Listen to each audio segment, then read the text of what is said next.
I'm Suzanne Fusco. I'm Senior Manager of Human Resources with CN Rail, and we're here in Toronto today with Pat Lipovski.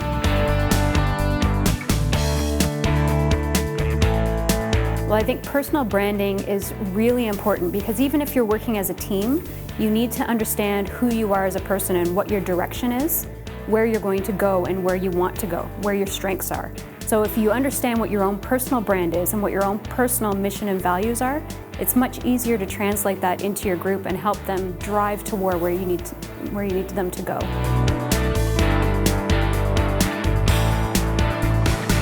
My aha moment came right at the beginning in the introduction when Pat was talking about... And here's an interesting concept briefly, is if you broadcast your inner voice, would it impress others?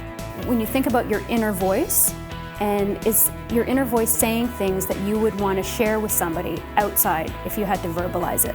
Because if someone had the ability to hear my thoughts, would they like what they heard? Well, this program for me is going to bring a lot of clarity. So by taking this executive presence program now, when I go back, I can bring the clarity back to my team and then sit down with them and go through an exercise where we can brand ourselves as a working group and create a mission and values as our working group and then spread it out to the rest of our company. So when I leave here, what I'm going to do is go back through the workbook again, and when I'm outside of this environment and outside of work, and I'm going to think of it as an individual. How can I go back through this and apply it as me and not as me as CN's representative?